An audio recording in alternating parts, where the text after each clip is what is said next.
Welcome to the Devonshire Diz.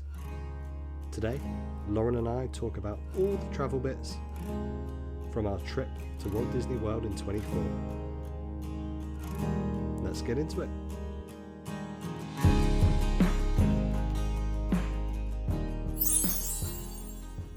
Welcome back to the Devonshire Diz.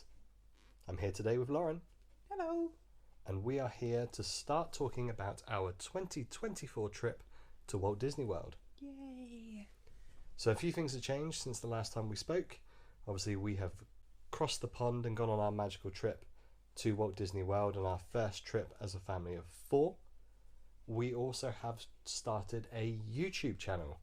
Main reasons for starting our YouTube channel was we gathered as much content as we possibly could out in Walt Disney World and noticed that we've got a decent amount of footage that we wanted to create some memories from. So we've put those into some short videos on YouTube that we're publishing, well, whenever we get the chance, really. Yeah, every couple of weeks, aren't they, at the moment? Yeah, there's no tight schedule to it. We're certainly not looking to become the new Tim Trackers and all of you really talented vlogging families out there. This is purely a thing to capture our memory. So if you're looking for some short snips of what we're going to talk about in this episode and more, please get over to the Devonshire Diz on YouTube. But for now, back to the podcast. Today we are going to discuss our travel from down here in the southwest of England, up to London, across the pond, over to Walt Disney World and back again. So our trip to Walt Disney World was certainly a lot different than it has been in past trips. Obviously in 2022 we went to Walt Disney World via Manchester, and that was with Penny, who was Just shy of 3. And that was a family of 3. This time we were travelling as a family of 4. Penny is now 4 going on 5. She had her 5th birthday out in Walt Disney World, and also we had an additional passenger this time in our baby boy Noah, who was 7 months at the time of travelling. Yep, 7 months when we went. So it was a whole different experiencing travelling and obviously experiencing Walt Disney World as a family of 4 and also with a little one in tow as well. So the first element of travel we had on our trip in 2024 was escaping Devon and heading to our airport. And the airport of choice this time was London Heathrow. Have you ever flown out of London Heathrow? No, it was my first ever experience from Heathrow, and I have no clue why we've never done it before. Yeah, so I'd flown to Australia back in 2005 from Heathrow, and that's the only time I've headed out. And I think there's always been a stigma with Heathrow that it's a bit hustle and bustle, a little bit loud, a little bit large. I thought it'd be carnage. I thought being the largest airport in the UK, it would be chaotic, it would be stressful, it would be the worst place to travel from with a family, and it was the polar opposite on all parts. Yeah, absolutely. I suppose what you don't really necessarily take into account is, given the fact that it's such a large airport and there's so many flights coming out of it on an hourly basis, let alone a daily basis, it has to run like clockwork, otherwise everything falls down. It was by far the smoothest airport experience we've ever had. And we'll touch upon Heathrow in a mo. But first of all, obviously, before we got onto planes, we had to drive, and we drove up from the southwest of England over to Heathrow. Really smooth journey. We flew out on a Thursday, but we actually drove up on the Wednesday, and we booked an overnight stay close to the airport. I don't know if it was because we were travelling up midweek, but actually the travel up the M5, M4 was nice and smooth. Yeah, it was an easy day travelling, wasn't it? It only took 3.5 hours. That was with a stop as well for food. We didn't stop for long, just to stretch the legs, get some food.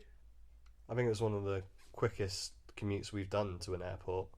Yeah, definitely. Traffic was easy, and the route is just pretty straightforward as well, wasn't it? And we were quite lucky that Noah napped for a large part of it, and Penny was entertained with her tablet that we had in the back of the seat, so she was well on her way to a Disney holiday by watching a load of Disney Plus stuff that you had downloaded. Made everything a lot less stressful, didn't it, that she was entertained and he napped.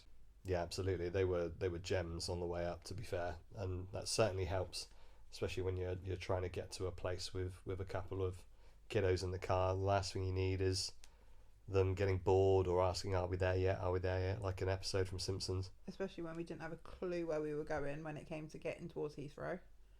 Yeah, but I was actually pleasantly surprised about that as well.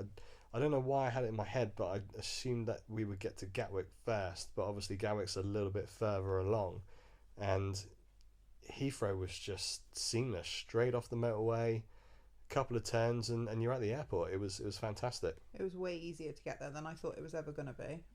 I'm a bit like you. I thought it was going to be a bit horrendous, like getting to Gatwick, but it was so straightforward. So as far as driving up to the airport, we've obviously driven to Manchester, we've driven to Gatwick, and we've driven to Heathrow. What's your top pick? Heathrow is probably the easiest, in my opinion, purely because M5, M4 is just super simple, and Heathrow is literally just off of the M4, isn't it? Manchester was probably my second. I dislike the drive to Gatwick quite badly. Anything to avoid the M25, in my opinion, because we always get stuck in horrendous traffic, and driving through Crawley is awful. Yeah, I didn't take into account how much quicker it was to drive to Heathrow. Manchester, when you get up to Manchester, it gets a little bit fiddly. We had bad traffic the night we went, didn't we? And we didn't leave enough time that when we drove up. But then we'd driven to Manchester before and we did it during the daytime and it was super smooth. Yeah, there's a couple of junctions that you got to be careful with heading up north from our neck of the woods. The M5, M6 split's another one which can be a little bit backed up. But now, as far as Heathrow's concerned, M5, M4, smooth sailing. Very impressed. Very impressed with how simple it was to get there. So as we mentioned, we then purchased a package which gave us an overnight stay at the airport, and then it took us on to parking at the airport as well, which we'll touch on in a second. But as far as the overnight stay is concerned, we found a deal staying in the Premier Inn, not Bath Road as it's most commonly used when heading to Heathrow. Mm-hmm. This was actually the Premier Inn M4 Junction 4. It was probably about 3-4 miles out. Yeah, it wasn't far at all. I think it took us 10 minutes to drive to the terminal and the next morning. We did look to stay in the Bath Road one, which obviously is right next to the airport. Unfortunately, it was sold out at the time of booking. It certainly looks a lot newer from the pictures I've seen. Much bigger, the Bath Road one. Ours Premier Inn wasn't very big in the grand scheme of things, was it?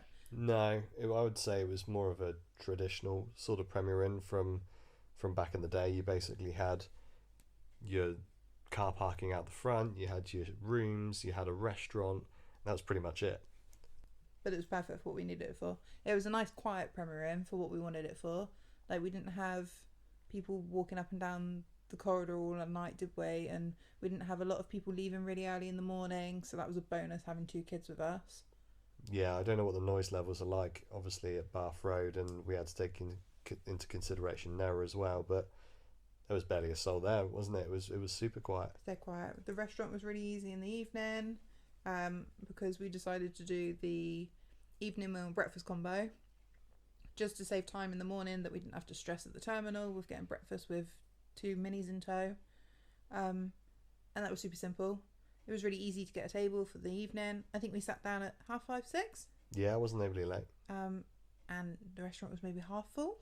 Yeah. It was dead quiet. And then breakfast the next morning, we got there for bang on 6 o'clock, and there was 2 other tables in with us, and all the buffet was like freshly cooked, really easy to go up and get everything, and you didn't have to worry about, having 2 kids in tow, that they were a bit noisy or weren't sitting particularly nicely at the table because they were very hyped up and excited. Yeah, excitement levels were high at that point. I'd highly recommend it. I thought it was a really good Premier Inn. Yeah, definitely. Like you said, you don't know what the queues are going to be like at some of the restaurants in Heathrow. We obviously didn't opt for a lounge this time with a little one as well. So I think it was a great shout getting Brecky in the hotel since we had the time, because the departure time was a little bit later than what we've had in the past. The lounge was never going to be worth it for us with the cost for having to pay for 3 of us now because of Penny being 4/5. It wasn't worth it for us for how much she would get out of it, and actually she just wanted to run and not sit for 2 hours before the flight. So yeah, definitely, you can't go wrong with a Premier Inn breakfast. There's something for everyone.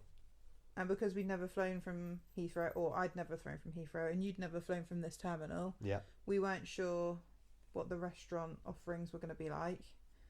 So we thought we'd just save ourselves the stress, and if needs be, we just get a coffee in the terminal, but at least we've eaten. Yeah, absolutely. Comfortable night's sleep, usual for a Premier Inn bed. They're always awesome. Noah was a little bit restless, but actually did really well since it was the first time he had slept somewhere different than home, really. So he did really well. They put up 2 single beds, but we needed a travel cot, and we literally just went to reception and asked them, and she brought one straight away for us, so it was handy.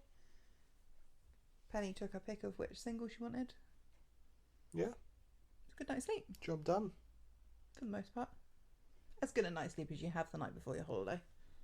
Yeah, excitement levels were not just high in the restaurant. Took a bit of time for Penny to go to sleep, but yeah, we got a bit of shut eye and we were refueled from a Premier Inn brekkie, ready for travel day on the first day. One thing to note about the Premier Inn, and I assume this is the same in Bath Road as well, that there is an overnight charge for parking at the hotel as well, and that wasn't included in the package that we purchased on Holiday Extras. You had to have that individual parking price when you got to the hotel, but it was only like a tenner, I think it was, for the overnight parking. It's usually between £10 and £15, which I don't begrudge paying when it's secure. Yeah. Right, overnight stay done. The second part of that package deal was the 2-week parking at the airport, and there are a number of different options that you can take. There's off-site parking. We've used APH at Gatwick before. Mm-hmm. In Manchester in 2022, it was our first experience of meet and greet at the airport, and we opted for meet and greet this time because it was a good deal. We did. We were a bit sceptical about how different it would be because Manchester was right outside the terminal, as in you literally dropped your car, walked across the road and you were in the terminal. So we weren't really sure how different it would be at Heathrow being such a big airport. But actually I thought it was okay for how big the airport was. We managed it with 2 kids, 4 big suitcases, 4 pieces of hand luggage, and a double buggy. Yeah, so we opted for Blue Circle meet and greet. I've actually noted online that Blue Circle has ceased trading now. Apparently it was to do with staff issues. They couldn't have enough runners, I guess, for the cars themselves and getting people to where they need to be on time. So unfortunately that company itself is certainly for now suspended trading, but there were a number of different options for meet and greet. We noticed at Heathrow there was about 4 on that one level that Blue Circle were on. I think there was about 4 companies that were all working off the one level, which was level 4, so it's basically up on the roof. And then Heathrow have got their own official one, which works off of level 1, so that does make it easier because you don't have to get the lift, you just walk straight onto the bridge effectively to the terminal. Whereas obviously for us, being on level 4, we had to get the lift down and then across the terminal, and then coming back was a bit of a faff because people trying to get in the lift are in a rush and you're in a rush trying to get out of the lift, so be prepared. Everyone has got somewhere to be. Yeah, whether you're trying to get to check in or you're done with travelling and you want to get in your car and you want to get home. It was a bit of a bottleneck at that point, wasn't it, on the way home? That was the only bit where you take the country bumpkin out of the countryside and put her in a city, and she's a little bit stressed. There were a lot of people in one spot at that point. A lot of people all wanted to do the same thing, but for that to be the only part that was stressful in the airport was pretty impressive. And the process was super smooth. You literally parked in the short stay car park. They had designated parking spots there, handed over the keys at the desk, and you were on your way. And on the way back, we went to the same desk, popped in our name. You get a receipt, obviously, when you drop your keys off, hand in your receipt. They matched it up on their system and let you know which parking bay your car's parked in. So it is super smooth and saves that additional, coach shuttle that you've got to go to off-site parking that we've done with APH. So it was super handy. It was nice to be on the road as soon as we packed the car up. Yeah, absolutely. That's a huge winner in my eyes. That I think it's worth its weight in gold to do meet and greet, for the fact that you don't have any extra stress of having to get a coach to a car park, walk to your car, then drive the 20 minutes that it's just taking you past the airport, like back to the airport, to then get onto the road. Like it was super easy to get out. Okay, car's parked. Say goodbye to that for 2 weeks. we are now heading into Heathrow itself as an airport. What are your thoughts on Heathrow? It's blinking massive. It's a big airport. It's a big airport. It was huge. We flew with Virgin, which meant that at T3 we went across the bridge and went down into T3 terminal, but we had to effectively walk across The courtyard. to the individual Virgin terminal, and that terminal in itself was massive. Like, the amount of check-in desks was absolutely ridiculous. It's like the same size as Bristol Airport in one terminal. It pretty much was, yeah. Yeah. Which was madness. Certainly bigger than Exeter. But it was the smoothest, simplest check-in bag drop we've ever experienced. And I don't know if that's because they took pity on us because we had so many bags and 2 kids in tow and a double buggy, or whether they are just that good with families. But either way, I appreciated it greatly. Yeah, we've mentioned on podcasts previous about the customer service of Virgin. It's one of the main reasons why we use them as default to fly, especially now with kids as well.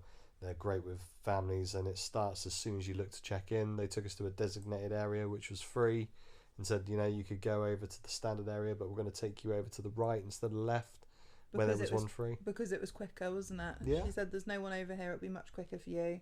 Dropping the luggage off was absolutely fine. They said we could keep the double stroller, which was good. So we kept the buggy with us. We took that down to the gate, didn't we? And dropped it off at the gate just to make life a little bit easier with the 2 of them. So passport control and security was super simple, wasn't it? Yeah, we got really lucky with the levels there. Security didn't have a family lane as such, but I think we were through security within 15 minutes we worked out. I wonder if they would create a family lane, or maybe they open a family lane if it's really busy. It wasn't overly busy when we were there. They had all of the security desks open, didn't they? Like, they were checking at every security bay. Yeah. But yeah, just seamless. And I said this to you, didn't I, that we've never been to an airport where security have actually had a chat with you. Like, they're always the most grumpy people that are just there to do their job. Oh, they're on it. Get in, get out. Yeah. You know, do the job as thoroughly as possible. Move on to the next one. Whereas the 3 people we encountered along the security process asked us about where we were going on holiday, if the kids were excited, how long we're going for. Like, they generally had a smile on their face and they were happy to have a chat. Yeah. And we've never had that before. No, definitely not. No. We got quite lucky in Manchester when I think back in 2022, because there have been some horror stories from Manchester after we had gone. And to be honest, I thought it was going to be a pretty significant wait to get through into duty free at Heathrow, considering how many flights go out. But it was super seamless. It was really easy. I was really, really impressed. And I think security for most people that have got kids, or some that haven't even got kids, security is always the most stressful part, having to get your liquids out and your electronics and everything. But it wasn't rushed at all this time. Like we said, they were all very friendly. They appreciated, you know, how much effort it is when you've got many people in tow. Yeah, just really easy. It was the nicest security experience we've ever had. Yeah, 100%. Couldn't fault Heathrow security. I thought that was absolutely fantastic. And as you mentioned, little ones, heading through into duty free, and another reason why we didn't choose the lounge was that Heathrow have a very handy kiddo soft play. Oh yes, there's got to be like a gold mine for them. I don't know why they don't charge, because we've never encountered a airport that have soft play. No, I think there used to be one in Gatwick a long time ago, but I'm not sure if it's still there. Game changer. It absolutely was a game changer for kiddos that obviously have travelled up the day before in a car from Devon, had a bit of a restless night because it's not their own bed, and now they're in a massive airport that have been sat in a buggy for a couple of hours already. It's pretty handy having a soft play before a flight to just burn off some of that energy. So when you go through in T3, when you go through duty free, it's right at the far end, so right at the other end of the terminal. So you walk past all the seating, all the restaurants, all the shops, and there's a little sign at the top that says about going to the play area. And I think we had to go up in the lift, didn't we? Yep. And come out the lift, and it was right there. It was next to a couple of the lounges. I can't remember what the lounges were, but it was well signposted as soon as you walked through duty free, to be fair. Yeah, they made it very obvious of how to get there. I mean, the age range for the facilities up there, you had a little baby section, which is probably like an under 3 section, and then I think it was up to the age of 7 on the larger one. Yeah. So I mean, it's not good age range. It's not huge, but there's enough to give them a bit of a run out for an hour, just to burn off a bit of energy and, you know, make a couple friends for a flight. Yeah, absolutely. And you've got a place to change up there, a designated changing area. You've got a designated feeding area. You've got a place to fill up water bottles. So there's facilities up there. It was a great shout. Yeah, I was really impressed. It came in really handy with both of them. And it killed a lot of time before the flight, because we all know that dreaded wait to get your gate number always seems to drag, and it went really fast, didn't it? It was a bit of a dream, to be honest. Yeah, definitely. And there was a screen also in the area, so you didn't have to pop out to go and see whether your gate had been called or not. There was a screen in there to tell you once your gate had been called. Our gate was number 17, and we worked out from soft play to the gate was probably about a 15-minute walk. Yeah, it wasn't too bad at all. We set off as soon as we saw the gate number come up, because we did the whole standard parent thing of going to the toilet before you go and get on the plane. And yeah, 15 minutes from that point was super easy. Yeah, I don't think we necessarily took in a lot of Heathrow due to it, but actually the kiddos would have just been bored in a buggy walking around spirits that you're not going to buy and expensive toys that you're not going to buy because you're going to, you know, the merchandise capital of the world. So we didn't buy anything in the airport. We obviously had fueled ourselves up at the hotel with a Premier in Brekkie. So yeah, wasted the majority of the time in the soft play, which worked out really well. Right, then we got to gate 17, and we were finally on our way to a Virgin Atlantic flight. So at the point we got to gate 17, there was no queue. Yeah. So either most people are boarded, or people are still making their way down. But there was no one there when we got there, which meant we were straight up to the desks to check the passports. Penny got given a little gift bag with a pair of sunglasses, a colouring book, a little pop-it toy, which I thought was really cute. She loved that. That filled her time for a good hour of the flight, didn't it? I don't think she's taken the sunglasses off since she's... No, she loves those sunglasses, doesn't she? Because there was no queue, it does make you stress a little bit more about having to get on the plane, because you're a bit worried that the plane's going to take off without you, because you think everyone's on it, coming from a serial worrier.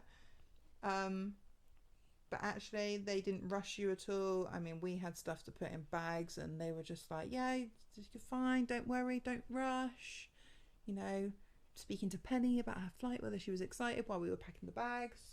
Once we put everything in the bags, we flat packed the buggy, didn't we, and gave the buggy to the man there. Yep. So instead of taking it down to the gate, he said, leave it here, we'll deal with it.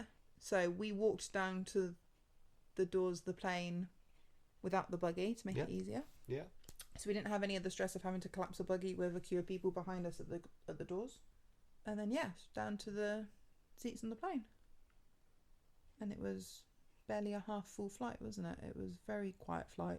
Yeah, I wonder if we just got lucky flying on a Thursday in comparison to maybe a Friday or a Saturday or even a Monday.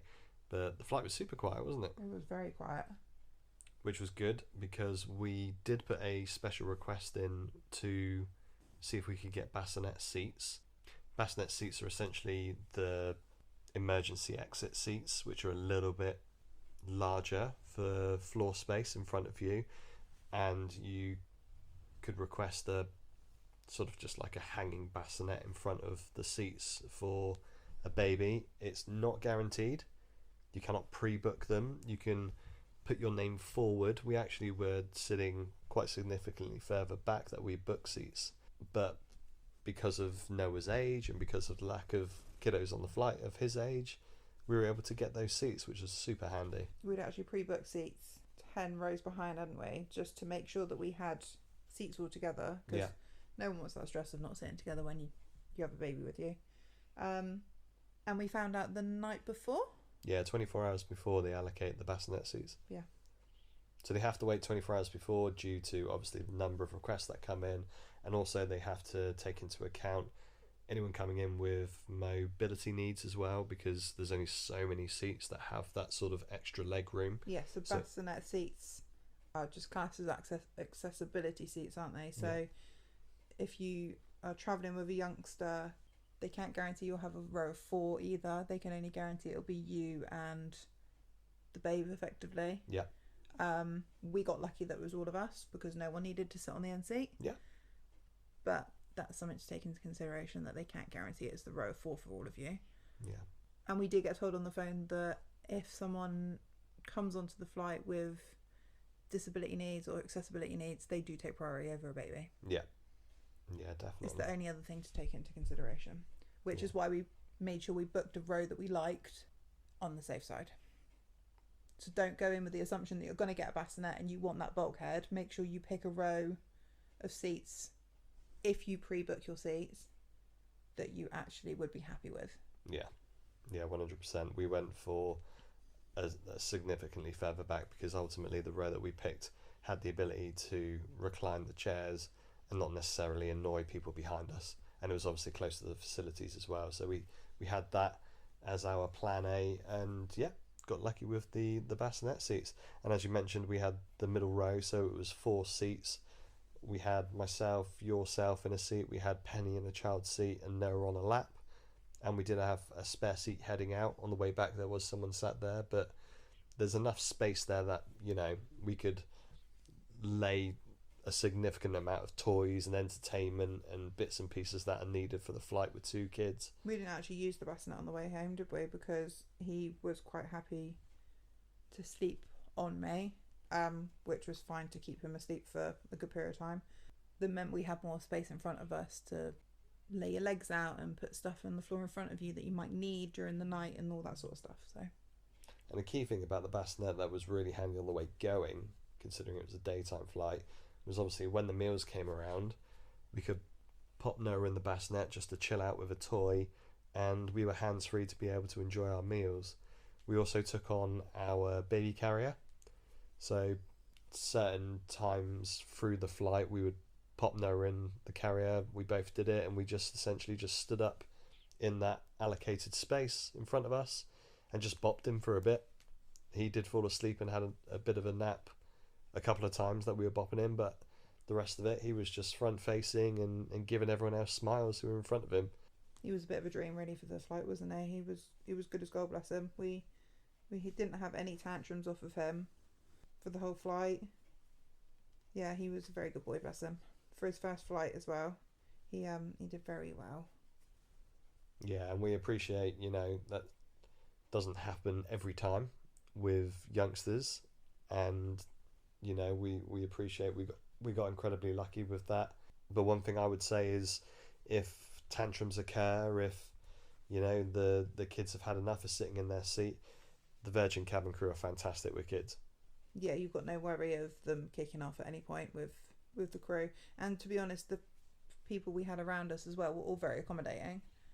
Like, they all knew we had a baby, and you never once felt daggers, did you, from them being too loud, or a potential like scream because he was excited and all of that. We never felt like that at all on our flights. Yeah, he certainly made some friends with the neighbouring seats, didn't he? Yeah, he did. Speaking of entertainment, there was plenty of entertainment for Penny, obviously now a 4 or 5-year-old, on the flight. The in-flight entertainment was excellent. They had an amazing range of kid films and TV shows. We also obviously took her tablet that we had for the car journey. We took that as well, so she had a few games to play. The kids' meal she enjoyed as well. Chicken tenders. Chips. Sweet corn. And a sweet corn. And a giant Jammy Dodger for pudding. Yeah. Couldn't fault the food on the plane for the kiddos and us. Both the kids had their hand luggages packed up to the rafters with toys. So Penny had a load of sticker books and crafts and new toys, like a new Barbie that she could play with on the plane. We had a load of games on the tablet, didn't we? And with Noah, we'd bought a load of new sensory toys for him to play with, didn't we? That he'd never seen before, so he had something new that he could, we say keep him entertained, but he was more entertained by the headphones and touching Penny's screen when she was watching a film more than anything. Anything that works. And the flight itself was super smooth. Didn't have too much turbulence to worry about, which was great. No, way out was 9.5 hours, so it was a long old flight. They both did amazing. We didn't really have any complaining from Penny either, which was amazing considering she has a good concept of time. She had a bit of a nap as well. We managed to get her to have a nap before we got there, so she was a bit more refreshed by the time we landed.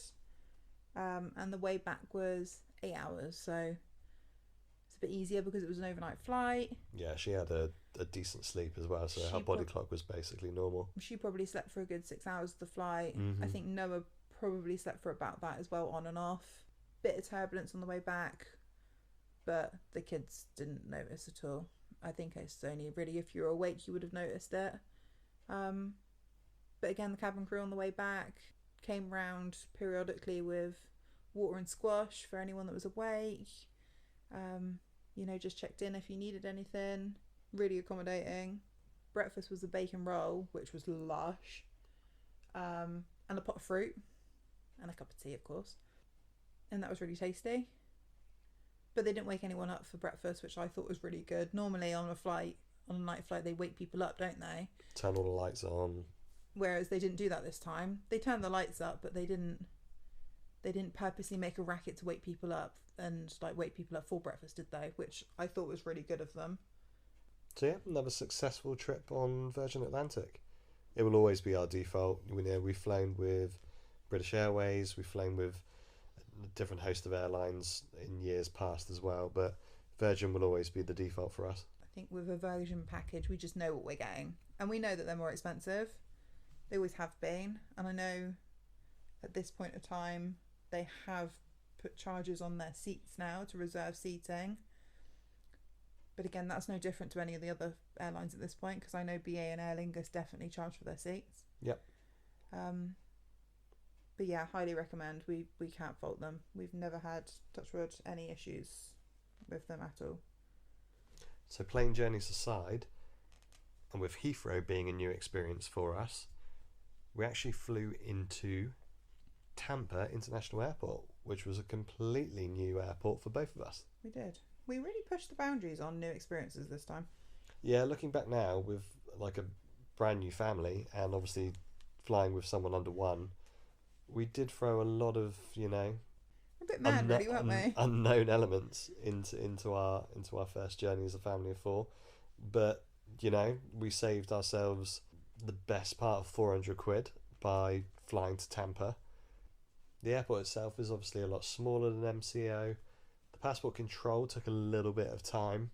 Yeah, that wasn't the greatest, but still not anywhere near as bad as what we'd have experienced at MCO before. Oh yeah, we've had some nightmare times, like many people have, where you're stuck in for hours at passport control because of the volume of flights that are coming into Orlando. I think the worst we ever had at MCO was 3.5 hours. Yeah, that wouldn't have been the one with a young family. But this time I think it took roughly about an hour to get through, and that was mainly because there was just a lack of security on stamping passports. They only had 3 people on the desk, didn't they? And they had a domestic flight came in after us, which they, quite rightly, as they can, push those people through before the international guests, which for their own people was great, but for people that have been on a 9.5 hour flight was a little bit twitchy. Yeah, there were a couple of moans and groans from the crowd when they noticed that they were prioritising the domestic American flight instead of the international ones. But, it was an hour. It's not the worst that we've had for passport control. And it was air conditioned, which we haven't had before. Yes, definitely. It was air conditioned, and actually it gave time for the luggage to start wheeling around as well. Yes. Picked up the luggage, that was super quick. And then we were off to our first couple of rides of the trip, because at Tampa you need to jump on a monorail, as you do with MCO, to get to the main terminal. Let's just talk about how simple the terminal was, though. Because meeting the flamingo, who is literally smack bang in the middle of the hub, the airport, Yeah. was about a 10-minute walk to get to the next monorail. It was so easy, wasn't it? You could see the other end of the airport, couldn't you? Oh yeah, It was definitely. The super width of it, easy. the width of the terminal isn't overly huge, is it? There's a few eateries. I think Hard Rock is there, and a couple of different shops. And it was so relaxed, wasn't it? Yeah, We it said was. like it was so chilled out. No one was in a rush. Like there was no pushing, there was no shoving, no one was shouting. Just like super chilled out, like airport. Do you remember the name of the flamingo? Didn't you call Phoebe? Phoebe the flamingo. Mm. Yeah, got our snap with Phoebe. We did get our First character meet, first ride the monorail, first character meet the flamingo. Yeah. And then we actually opted for car hire from Tampa to get us up to Disney property, and that was an additional monorail to take us to a designated hub for car rentals. And actually the car hire area was really easy as well, to have all of the different car hire companies in one central hub, and then essentially it was an escalator down into the car park area where they were all designated was super easy. I think we got lucky that there was no other flights in, was there? So Oh, it was quiet. the car hire desks were really quiet. Yeah, definitely. That was probably the only stumbling block we had of the whole travel day, Yeah. was the car hire, out of our control. It was all sorted within 20 minutes, but that was the only stumbling block we had, wasn't it? Yeah, we got to the desk and we quickly realised that actually the package that was booked sent our car to Orlando International Airport to be picked up, Yes, that was great. not Tampa. They couldn't find us on the system, could they? And after claiming that we didn't have the right booking information, it turned out that they had just made a boo-boo and sent our car to the wrong airport. To give a bit of context to our fly drive package that we booked with Virgin, the car hire element we actually only booked for 3 days, and the return from Disney was actually to be returned on the third day to Orlando International Airport. So whether or not that caused a bit of confusion, that they thought potentially the car hire was to and from MCO, I'm not too sure, but it was all sorted within 20 minutes standing there, and we headed downstairs and picked up a very handy Buick Enclave 7-seater. It's your favourite car of the ever we've had, isn't it? Yeah, in 22 we went and we had a Chrysler Pacifica, Which was a minivan. and it was a tank, and I said this is just a super handy car to have out in Florida. The Buick was just a step above. It was gorgeous. Yeah, you loved driving it, didn't you? Yeah, absolutely. It was super handy. The size of it, you could flat pack the back seat, so the boot space was significant for the amount of luggage, and obviously the double buggy we had as well. So we had plenty of space, and yeah, we were on our way. Don't get me wrong, it wasn't a super smooth journey. No, it wasn't particularly happy. But, you know, after pretty much a 12-hour travel day, you did amazing.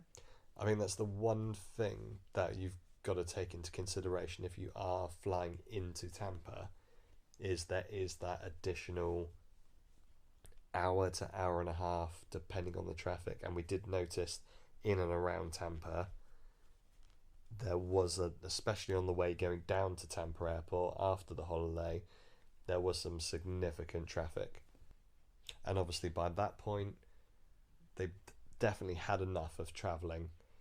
So, you know, there were a couple of tears towards the end of travel day in the car, but apart from that, it was smooth sailing, and we'd certainly recommend flying into Tampa as an alternative to MCO. Very easy airport. If you're happy with the drive or the journey up to Orlando from Tampa, I would do it every day. I'd recommend it in a heartbeat. It was so easy.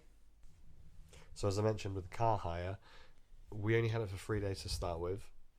So on the Sunday, I dropped the car over to MCO. The reason why I had to drop it to Orlando Airport was because it was the closest Hertz drop-off place that I could do around Disney property, which was a bit of a pain, but actually it was all done and dusted within an hour. It took 25 minutes from Saratoga Springs, where we were staying, to MCO, dropped the car off nice and easy, and then headed downstairs to Mears to get a coach back, as people would do if they were starting their holiday from Orlando trying to get to Walt Disney World property.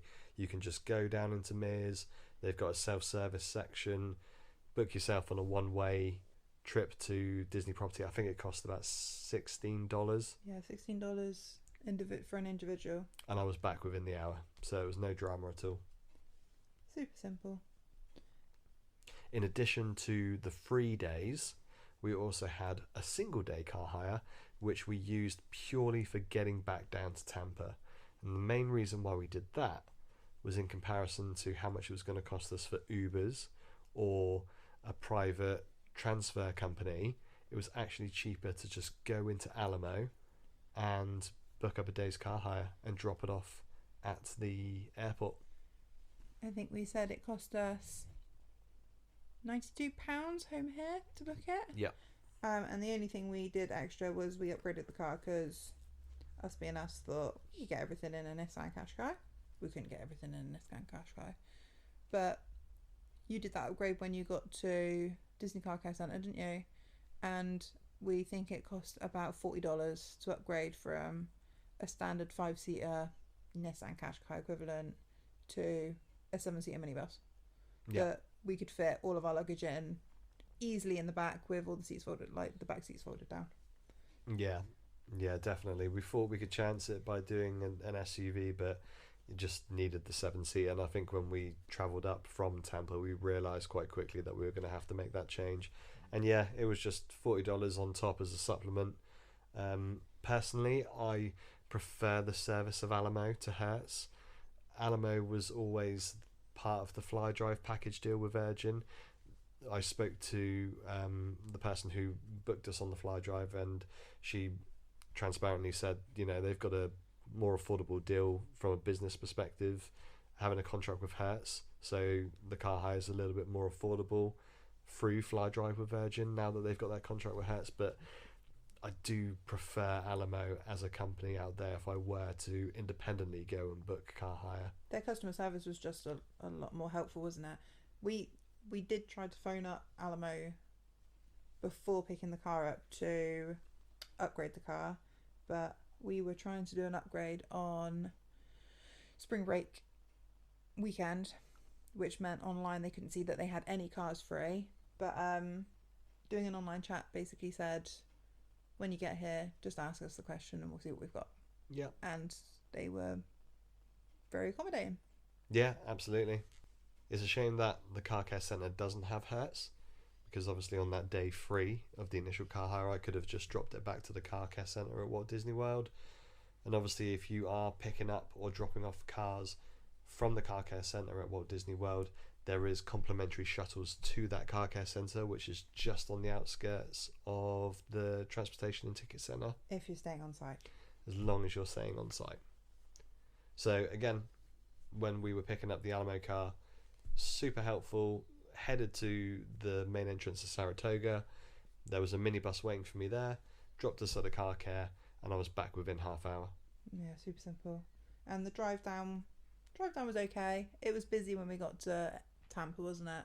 We weren't expecting it to be quite that busy, traffic wise, but even though it was busy, it was still straightforward. The traffic was moving, just very slow. But everything was really easily signposted for the airport. It was really easy to get to. Yep.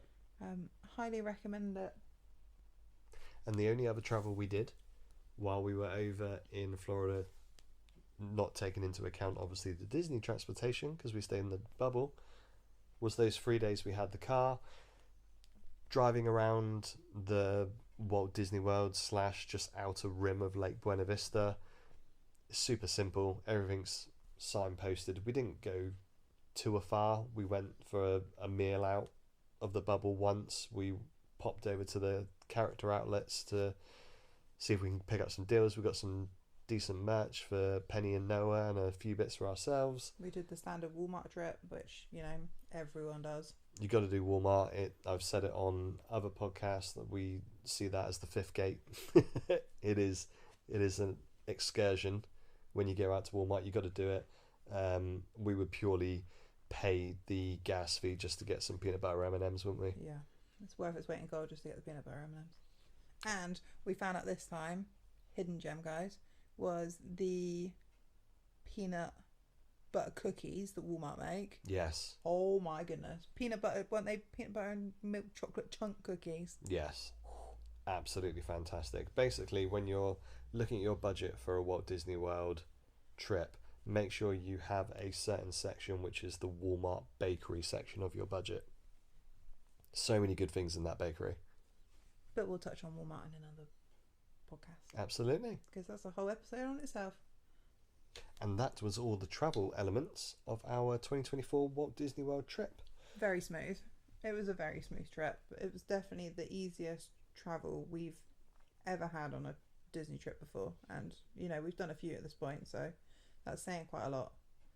It was a blessing in disguise, considering we were heading over for the first time with an under 1-year-old and obviously 2 kids instead of 1. It was much appreciated that it was so smooth. I would say to anyone that's considering going out of their comfort zone for like a new airport or, you know, just different car hire or what have you, just do a bit of research. There's plenty of vlogs on YouTube of people that, you know, have been to different airports and can give you a full walkthrough of what to expect. And it's no different to what we did. We watched a couple of Tampa airport vlogs, so thank you to everyone that's videoed Tampa airport. Definitely. Because it helped put our mind at ease of where we needed to go, how big it was, how busy it was going to be. Yeah, don't be put off by trying it, because actually it worked out in our favour, because it was by far the smoothest we've ever had it. Yeah, I would certainly do it again. Before we shoot off, over on our Instagram page, Devonshire_Diz, I did ask if anyone had any questions regarding our travel, and we got a few answers, so let's go through them. Okay. So we got a couple of questions from our friends over at the Great British Mickey Waffle and Orlando Adventures podcast. Thank you guys for your questions. They both asked how flying out of Tampa compared to Orlando Airport. I hope we've been able to give a little bit of insight into our thoughts there. If you were to say statement, which is your favourite out of both of them, which one are you leaning on? Tampa. Tampa wins it. Yeah. The whole process for flying from Tampa to Heathrow was just as easy as flying in. Just from security. Security was the easiest we've ever had it. The terminal we flew through wasn't particularly big, which meant there was only 2 or 3 security people, but they were nice, they were friendly, it was quick and easy. I mean, there was probably only about 15 of us in the queue actually to go through security. The food options were really good airside, because there was probably only about 15-20 gates. It wasn't busy, you could easily get a seat, it wasn't stressful. Yeah, I thought it was really easy. Yeah, I think if you could put Tampa that little bit closer to Walt Disney World, then it'll be by and large the airport that I would go to. It is a shame it's that little bit further out, and Tampa itself does get busy in and around the airport, so you've got to factor that in when you're trying to compare it to Orlando. You get Orlando on a good day, as I did when I was dropping the car, you can get to that airport in 25-30 minutes, so that helps, especially with little ones. But then if the deals are right, then as we mentioned, I wouldn't begrudge making that additional trip and heading out of Tampa. I think it's a fantastic option. I was going to say, if the prices were the same, I'd probably do Orlando for ease, Yeah. because of the journey time to the hotels. But if there was a significant saving by going to Tampa, and you were still saving money by hiring a car, I would definitely do Tampa. Absolutely. Another question from Russ over at Orlando Adventures podcast. Incredible podcast covering all of Orlando. Great job, Russ. Keep it up. He's asked, which company do you usually use for car hire? And I think the default is still going to be Alamo. Yeah, we'd still go Alamo. Purely for the customer service. The reason why we pick Virgin for our flights, as we mentioned, is down to that customer service. And it's the same for car hire. I think if you can get a car hire company who is on that level of personal understanding and appreciation, then you don't necessarily move away from it. It's a shame that the fly dries of Virgin are heading to Hertz. I appreciate, they've got to save their pennies, because ultimately that then reflects on the price that we get as customers. But Alamo's where it's at for me. On a side note, I don't think any of the British companies use Alamo in connection with their fly drives at this point in time, and we're in July 24. Because BA were using, was it 6 that your dad used when they put their fly drive? Yeah. So I'm not actually convinced anyone's using Alamo for their fly drives at this point, which says a lot about their price, but they've still got the best customer service, in my opinion. Yeah, absolutely. If you're doing it independently and you wanted our opinion of which car hire company to go to, it would still be Alamo. And there's never any hidden fees with them. We've never been extra charged by Alamo for any hidden fees. No. Whereas Hertz did and 6 did. Yeah. Yeah, as long as you go with the gold package for Alamo, it's essentially you turn on the keys for your car and away you go. Yeah. It's as simple as that. You come back with whatever little fuel you have and you don't need to worry about it. Yeah, I still think it's the best option when it comes to car hire, but I do appreciate those costs for car hires these days are expensive. A lot of people are doing Ubers, a lot of people are finding alternatives, and I can see why. Couple of questions from our friends over at 2 3/4. How did you get through the airport with 1 million bags, prams, car seats, and drama? I like the drama part the best. Going with families, you need to take into consideration the organisation of packing to be able to manoeuvre without trudging a horde of stuff behind you, as well as trying to keep eyes on kids. I am not organised.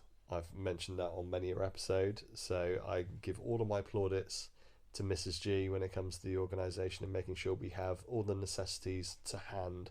But if you can get yourself an organised wife or an organised husband who can sort out the luggage, so everything's to your hand, if it's entertainment for kids, if it's nappies for little ones, so on and so forth, then organisation is certainly key. The best part of Heathrow was the fact they had the luggage carts as soon as we got out of the car. Yeah. Because we wouldn't have made it to the terminal otherwise. No, it would have been multiple trips. And there are airports we've been to where it's not as soon as you drop off your car, you've got to make a walk, which is a bit of a pain. Gatwick, I don't remember having them straight outside the terminal. I think there's a bit of a walk in Gatwick. Yeah. But that was a bit of a game changer. And we had obviously a change bag for Noah, which could go on our back. Penny's was like a trunky style hand luggage, which we could just put over the back of the buggy, which helped. I had hooks on the buggy so we could put any kind of bags that we needed that we couldn't fit on our backs, that they could just go on the buggy. Effectively, if either of the kids got out of the buggy would have tipped over with the weight because there was so much on it. But it helped because it still meant we could be hands-free with the children and with the passports when we got to the check-in desk. So that's probably my main thing, is if you've got a buggy, utilise the hooks for ramming as much on there as possible so you can be a bit hands-free. And then you're not a human pack horse either. Yeah, it can feel like buckaroo at times. Yeah. Excellent, good stuff. Last question from 2 3/4. Thank you kindly for the questions, guys. Long haul tips for babies, for parents' sanity as much as anything. What's your top tip for keeping Noah at bay? Ooh, that's a good one, that one. One thing that I'll say before you answer is, and I'll take this statement from Molly over at Mammoth Club, packing patient pants have to be done. As much as we said it's smooth sailing, and Noah certainly helped us in our journey, there are times where even the calmest of child comes with its element of stress, making sure he's comfortable, or making sure you're able to carry luggage at the same time as carrying him, or making sure stuff is accessible, as we've mentioned. Just taking a breath, realizing you're not going to be the first person at the gate, and there's no issues with that. Just pack patient pants, and as long as you're not elevating your stress levels, then that won't be reciprocated with your child. I think the best thing we did this time round was sounds awful, we had low expectations. Like, we went in with the idea that we were going to have tantrums. Oh, definitely. And we were going to have meltdowns, and, you know, we were probably going to have that screaming kid on the plane. And it sounds awful, but going in with a mentality like that means that everything else is a bonus. Absolutely. So you don't get stressed out by it because you think it's going to happen, so you're just going to have to go with it. Yeah. And yes, we came out the other end with minimal meltdowns and minimal shouting, and, you know, as smooth a journey as we could have had, but check-in is still stressful. Security is still stressful. Trying to get through an airport full of 5,000 people is still stressful in elements. You just kind of go with the flow a bit more, I guess. Which, anyone that knows me knows that's quite difficult when it comes to airport situations. It's not your favourite place to be, dear? No. But no, it is. It's down to just taking that moment to just take it all in, be patient, be calm, or as calm as you can be. Go in with low expectations and you might get lucky. As Penny would say, chill. Chill. Last question comes from our friends at Our Pride Rocks. Did you take car seats or did you hire them? We hired them. We did indeed, yes. So this is a bit of a taboo subject for a lot of people, and I completely get why, because different countries have different standards for car seats. For us, it was an extra thing we had to worry about taking with us, which we didn't want to do when it was just us two.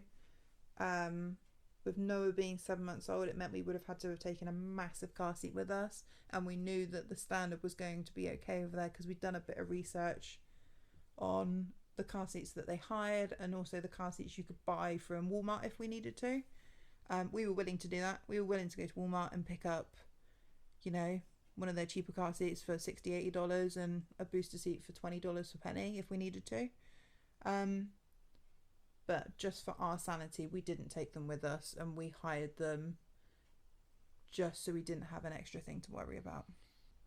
yeah, and our car seats that we have at home are one of the 360 car seats that spin, and it's with obviously with an ISOFIX. It's a heavy car seat, and I know some people take their car seats onto the flights, so the kiddos can sit on their car seats instead of the seats themselves on the plane.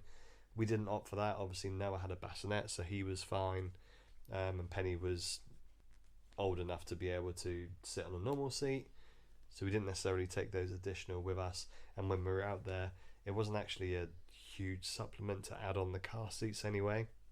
Penny was just in a booster seat, whereas Noah was with the 5-prong safety seats that you would have over here anyway. So we just added that on to our car hire for a small fee, and it worked out quite well. It just saved the stress of extra things to worry about. Definitely. So thank you kindly, guys, for sending in those questions. We really appreciate it, and we hope we've been able to help some of the listeners out who are planning on travelling over to Walt Disney World. I hope you have a fabulous time when you get there. If there are any additional questions that come up, don't hesitate to get in contact with us over at the Devonshire Diz on Instagram. Thank you so much for listening. Please like, rate and subscribe wherever you've tuned in today, and share amongst your friends, as it helps our little podcast grow. Be sure to follow Devonshire Diz on Instagram and now on YouTube. For all the latest news regarding parks, cruise line and DVC, be sure to check out the DisLoad podcast. And if you're considering DVC or already a member, tune into Brits Guide to DVC, found across all your favourite podcast platforms. Thanks again for listening, and we'll see you next time. Bye-bye. Bye-bye.